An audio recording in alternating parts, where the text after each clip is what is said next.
დილამშვიდობისა. ეს საქართველოს პირველი არხია, თქვენ უყურებთ გადაცემას პირადი ექიმი მარი მალაზონია ჟესტორენაზე თარგმანით.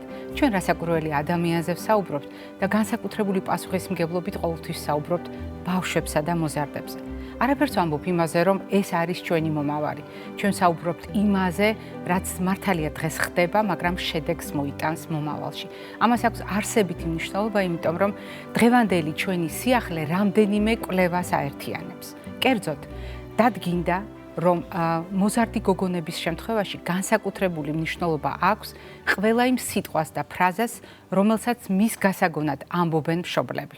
დიახ, ასეთ შემთხვევაში განსაკუთრებული მნიშვნელობა აქვს მამის ან დედის მხრიდან ნათქვამ თითქოს უწყინარ სიტყვებს სიმსუქნესთან დაკავშირებით. მაგალითად, დედის მიერ სილამაზე ასოცირებული სიგამხდრესთან შეიძლება აღმოჩნდეს სწორედ ის სიგნალი, რომელიც გამოიწვევს მუდმივ შფოთვას მოზარდ გოგონაში. მეორე ძალიან მნიშვნელოვანი კვლევა, რომელიც ამ სიახლეში მინდა გავაერთიანო, არის კვლევა, რომელიც უკავშირდება მშობლების მხრიდან და განსაკუთრებით დედიკოების მხრიდან ნათქვამ სიტყვებს კარგ და ცუდ საკვებთან დაკავშირებით. დიახ, ჩვენ უნებურად ხშირად ძალიან კაცრები ვართ ოჯახში, მაშინ, როდესაც ვცდილობთ ჯანსაღიკვება დავამკვიდროთ.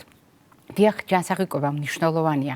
ზოგჯერ მნიშვნელოვანია ამაზე ხშირად საუბარი და სისტემატურად საუბარი და რაც თავარია მოქმედება, მაგრამ თუ ჩვენ ავტორიტარულები ვიქნებით, თუ ჩვენ შეუვალები ვიქნებით და მხოლოდ კარგ და ცუდ საკვებს გამოვყოფთ, აღმოჩნდა და ეს კვლევები დადასტურდა, რომ ბავშვი, რომელიც თქვენ მიერ ცუდად მონათლულ საკვებს მიირთმევს, რატომღაც საკუთარ თავს ცუდ გოგოდ მიიჩნევს. დიახ, მაგალითად მიირთვა მან დედიკოს მიერ ცუდად მონათლული რომელიღაც პროდუქტი და ის თვლის, რომ ცუდი გოგოა. ეს კი დამატებითი შფოთვის საბაბია. კიდევ ერთი მნიშვნელოვანი სიახლე, კიდევ ერთი მნიშვნელოვანი კვლევა. ეს გახლავთ კვლევა ეგრეთ წოდებული დიეტის მოყვარულ მშობლებთან დაკავშირებით და განსაკუთრებით დედებთან დაკავშირებით. კვლევამ დაადასტურა, თუ დედა ხშირად იცევს ეგრეთ წოდებულ დიეტას, როგორც წესი, მათი შვილი ხდება მოდიეტე, როგორც მედიკოსები უწოდებენ, განსაკუთრებით გოგონები. და არის კიდევ ერთი მნიშვნელოვანი კომპონენტი, თუ თქვენ გაქვთ მუდმივი შფოთვა წონასთან დაკავშირებით, მე ვგულისხმობ ზრდასრულებს. უნებურად ეს აყალიბებს შფოთვას თქვენ შვილებში, მაშინაც კი, როდესაც მათ ჭარბი წონის და სიმსუქნის პრობლემა არ აქვთ. გამოდის, რომ ჩვენი ფიქრებისთვის და მით უფრო ჩვენი ქმედებისთვის, ჩვენი ქცევის მოდელისთვის, ჩვენი შვილები ნოყიერი ნიადაგია იმისთვის, რომ ჩვენ ვასაზრდოთ მათი შფოთვა. განსაკუთრებული პასუხისმგებლობა აქ არის დაკავშირებული ქალის, ანუ დედისა და მომავალი ქალის, ანუ გოგონა ბავშვის ურთიერთობასთან და ეს უნდა გავითვალისწინოთ ყოველდღიურად ჩვენს ოჯახებში.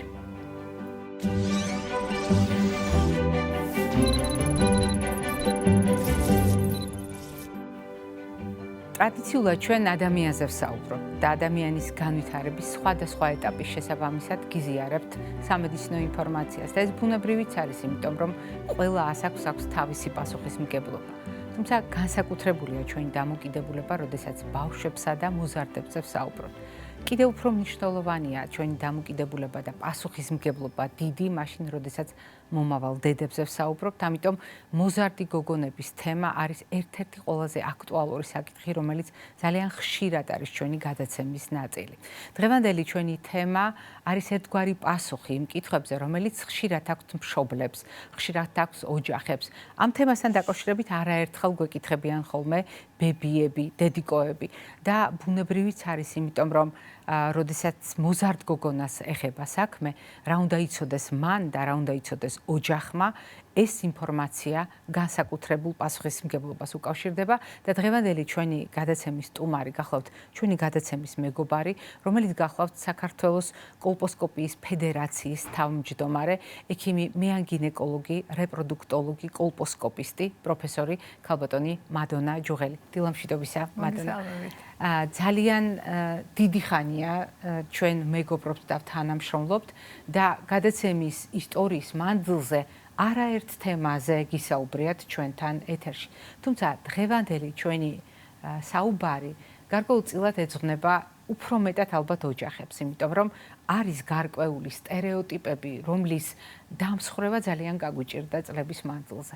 თუნდაც იმიტომ რომ ეს სტერეოტიპები დროში რატომღაც უფრო განმტკიცდება ხოლმე, ვიდრე გაქარწყლდება. და ერთ-ერთი ასეთი მდგომარეობა უკავშირდება მოზარდი გოგონას კონკრეტული სფეროს პრობლემების დიაგნოსტიკას, კონკრეტული საკითხების მართვას ადრეულ ასაკში. უფრო მეტიც, ითვლება, რომ მოზარდ გოგონას არ ჭირდება განსაკუთრებული შემოწმება, არ ჭირდება გასინჯვა, არ ჭირდება დიაგნოსტიკა და ეს თავისთავად წარმოშობს უამრავ პრობლემას და პრობლემების კასკადს, რომელიც სამწუხაროდ ისევ მოზარდის ჯანმრთელობით დაზარალებით სრულდება ხოლმე.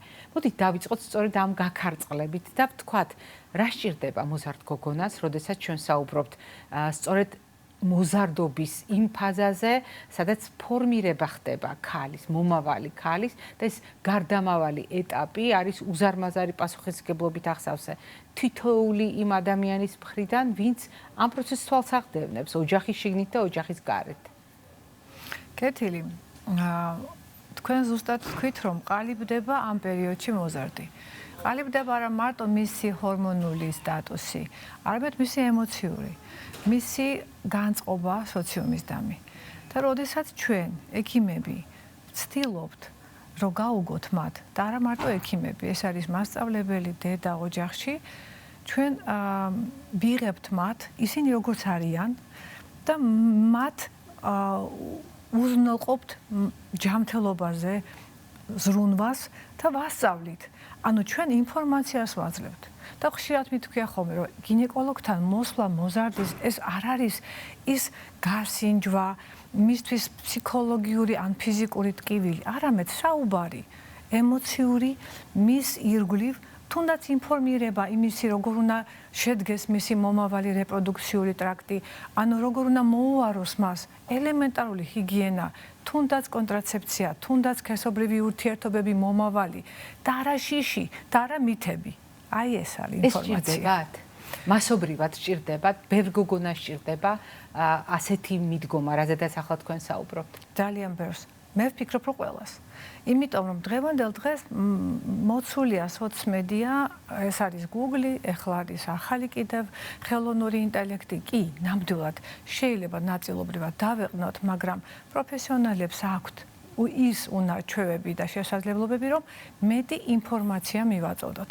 ყოველთვის არის ხოლმე, რომ ამ დროს გოგონას ძალიან ბევრი პრობლემები, ეს არის სოციუმის ზეწოლა, თუნდაც მისი სხეულის ირგვლივ, თუნდაც მის გამონაყარზე, თუნდაც თმიანობაზე და ეს ყველას, რომ ყველაფერს თქვენ მიაწოდებს სწორ ინფორმაციას, ის კი რომ მიბრძანდით ახლა თქვენ კოსმეტოლოგთან, ან მიბრძანდით და ჩაიტარეთ თუნდაც დიეტოთერაპია, არამედ ინფორმაციას მიაწოდებ და რა თქმა უნდა სპეციალისტთან გადაამისამართებ, თუნდაც ფსიქოლოგთანაც.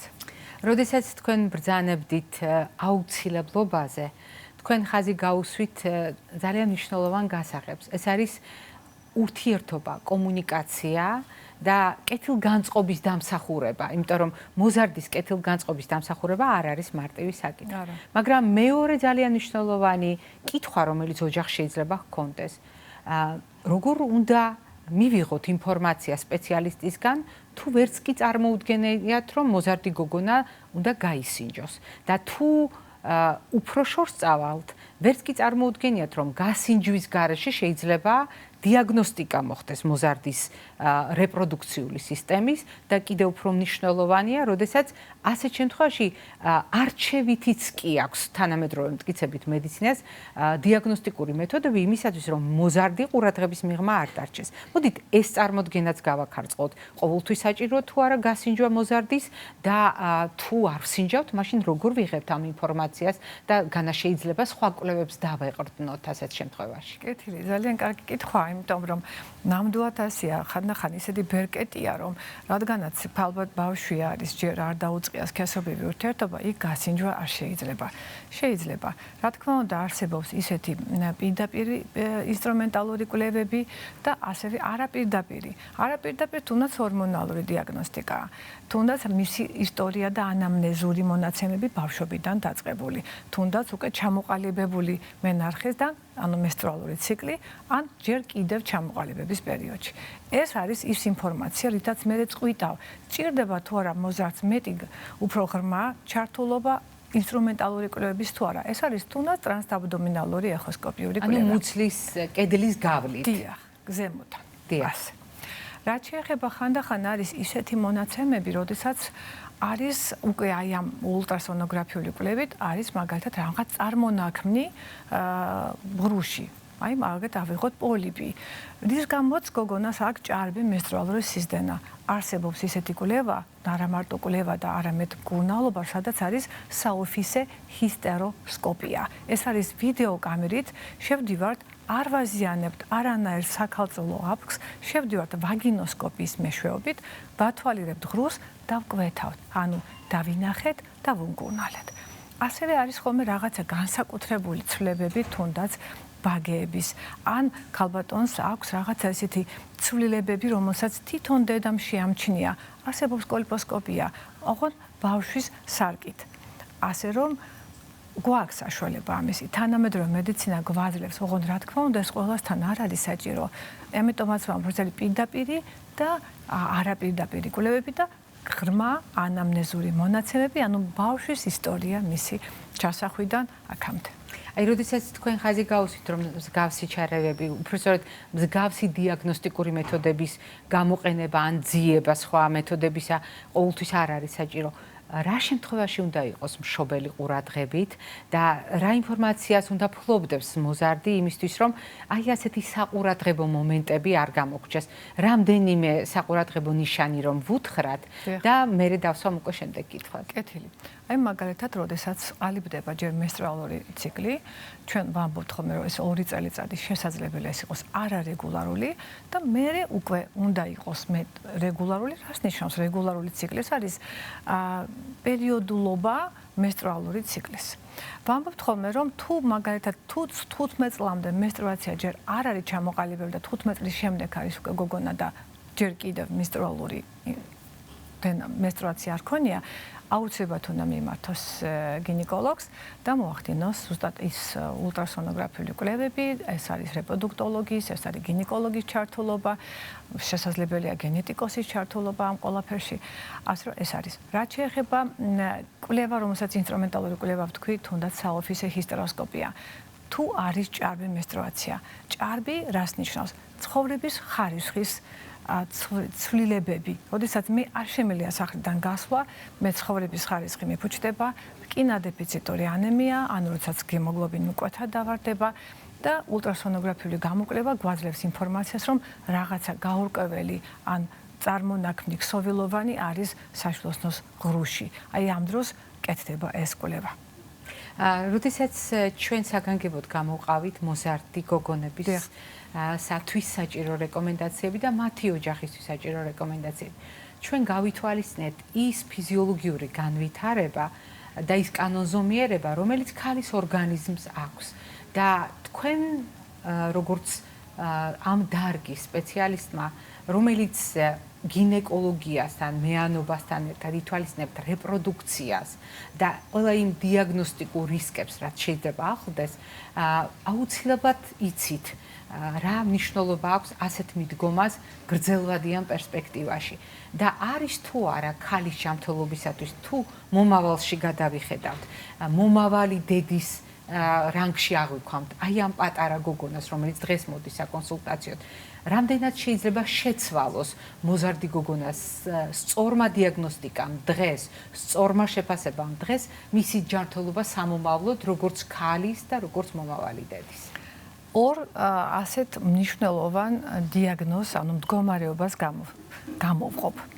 ეს არის ქრონიკული გენეტიკური დაავადება, ეს არის პოლიცისტური საკვერცხების სინდრომი, რომელიც აბსოლუტურად თავიდან შეიძლება არანაირი ნიშნები არ ქონდეს, რომ არსებობს არაკლასიკური პოლიკისტური საკვერცხების სინდრომი, სადაც არ არის აუცილებლად რომ იყოს თმიანობა.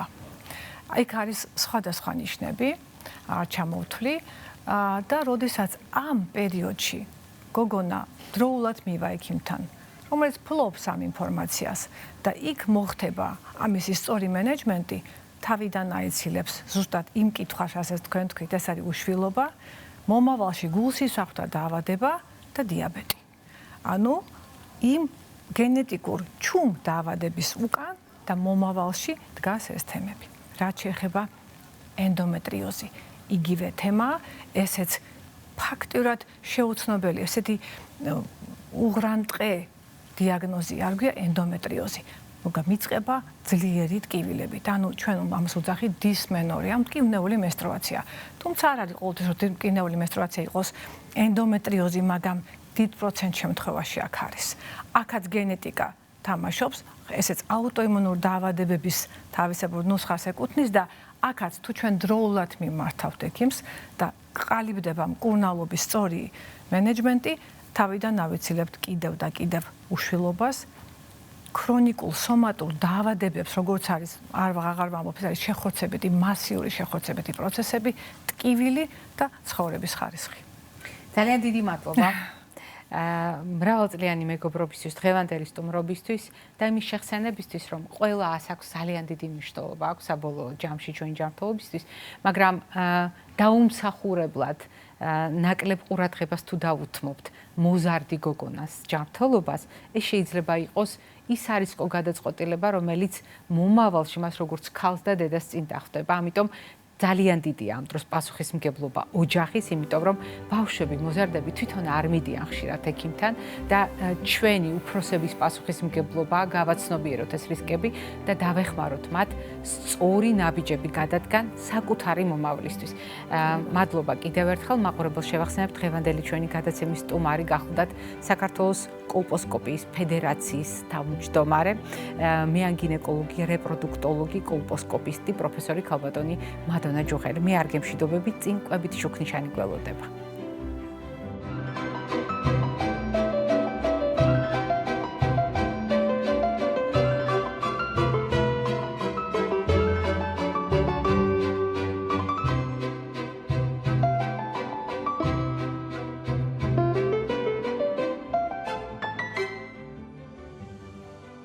ჩვენი ტრადიციული სამფერი შუქნიშანი, კვებითი შუქნიშანი, რომელიც თავის შინაარსით ყოველთვის მრავალფეროვანი უნდა იყოს. ჩვენ ამაზე დიდი ხანია უკვე შევთანხმდით და განსაკუთრებით მნიშვნელოვანია ეს გვახსოვდეს მაშინ, როდესაც მოზარდ გოგონებზე ვსაუბრობთ.